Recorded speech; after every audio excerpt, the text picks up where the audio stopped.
प्यारे साथियों नमस्कार। मैं आपके साथ आज चर्चा करने चल रहा हूं आपके एक बहुत इंपॉर्टेंट टॉपिक की, जो कि है बेटा गॉस थ्योरम। और आप सभी लोग जानते हो गॉस थ्योरम और उसका एप्लीकेशन बहुत ज्यादा महत्वपूर्ण है।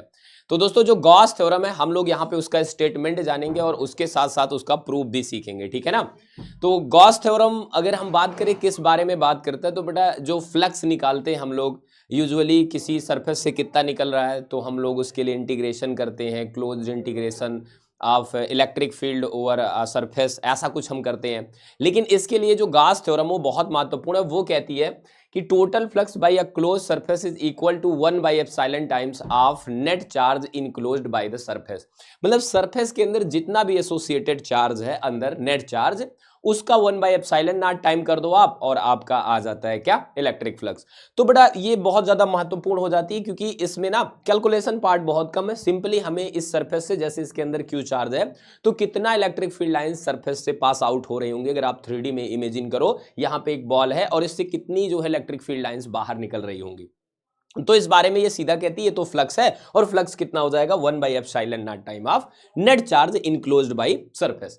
तो दोस्तों इसका प्रूफ बहुत आसान है। बहुत सारे बच्चे वैसे स्टेरेडियन और उसमें चले जाते हैं, लेकिन आप इजीली कर सकते हो कि स्फेयर लेके। और इसका प्रूफ कैसे हम करते हैं दोस्तों, इसे मैं आपको बताना चाहता हूं क्योंकि अभी एग्जाम आपका आ रहा है तो बहुत महत्वपूर्ण हो जाता है। देखो जब भी हम बात करते हैं तो सबसे पहले आपको क्या करना है, सिंपली एक स्फेयर बना लेना है, ठीक है। और स्फेयर के अंदर एक चार्ज हम सेंटर पे पहले से ही पॉइंट कर ले रहे हैं कि यहाँ पे सेंटर पे एक चार्ज है और इस सेंटर से यहाँ से आर डिस्टेंस पे, मतलब ये चूंकि स्फेयर है तो आर हर जगह ही रहेगा। तो यहाँ पे दोस्तों इलेक्ट्रिक फील्ड लाइंस हमने दिखा दी, मतलब कुल मिला के इलेक्ट्रिक फील्ड की इंटेंसिटी इस पॉइंट पे हमारी ई है, ई वेक्टर है। और ये जो छोटा सा हमने एरिया लिया ना, इससे कितना फ्लक्स निकल रहा है, सबसे पहले हम इसे कैलकुलेट करके इंटीग्रेट कर देते हैं क्योंकि फ्लक्स निकालने का यही तरीका होता है। तो यहां इस छोटे से सरफेस से जो फ्लक्स निकल रहा है that is EDA, closed integral of EDA, ठीक है।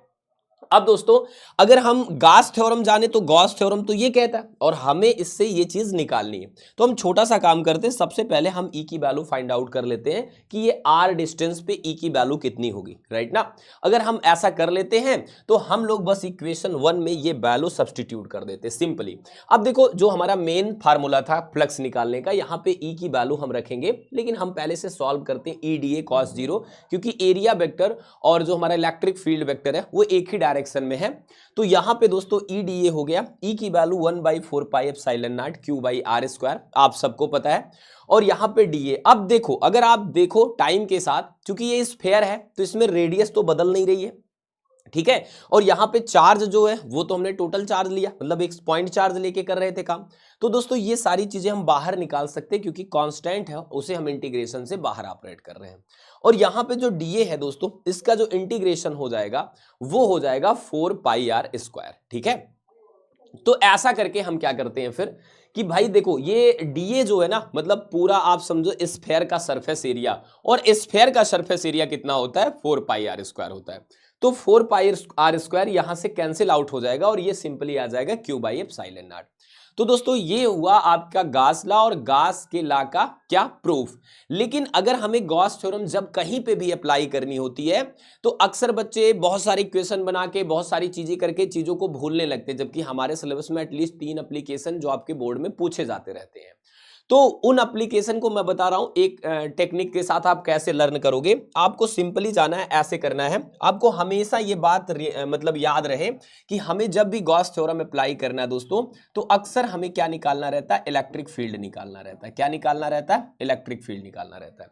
तो हमें एक तरफ ये लिखना है और दूसरी तरफ फ्लक्स का फार्मूला लिखना है जो कि गॉस थ्योरम बताती क्यू बाई एप्सिलॉन नॉट। अब अगर ये आपको याद है तो जब भी आपको इलेक्ट्रिक फील्ड निकालने की जरूरत पड़ेगी आप इजीली इससे कर पाओगे। जैसे आप सभी बच्चे इसके बाद से ट्राई करोगे कि अगर हम लोग बहुत लंबे वायर की वजह से इलेक्ट्रिक फील्ड निकालते हैं तो आपको सबको पता है ई बराबर क्या हो जाता है, lambda upon 2 pi epsilon naught r into 1 by r हो जाता है, ठीक है ना। अगर हम लोग किसी स्फेयर की वजह से निकालते हैं, स्फेयर के अंदर चार्ज है, मतलब कोई पॉइंट चार्ज है ऐसा करके, या स्फेयर के पूरे सरफेस पे चार्ज है, तो आर डिस्टेंस पे जो इलेक्ट्रिक फील्ड का फार्मूला होता है वो हो जाता है 1/4 pi epsilon naught q by r square. या फिर हम लोग किसी सरफेस आप पर अगर यूनिफॉर्मली चार्ज डिस्ट्रीब्यूशन है तो उसकी वजह से निकालते हैं, तो ये हो जाता है दोस्तों कुल मिला के हमारा आ जाता है सिग्मा बाई 2 एप्सिलॉन नॉट, ठीक है ना, बहुत प्लेन सीट की वजह से। तो ये तीनों चीजें आप जरूर लर्न रखोगे, ये आपके एग्जाम के पॉइंट ऑफ व्यू से बहुत ज्यादा इंपॉर्टेंट है।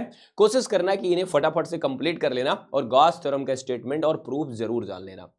तो प्यारे साथियों, मिलते हैं फिर हम नेक्स्ट किसी ऐसे ही अमेजिंग से लेक्चर में, वीडियो में। तब तक के लिए take care, bye bye, love you all.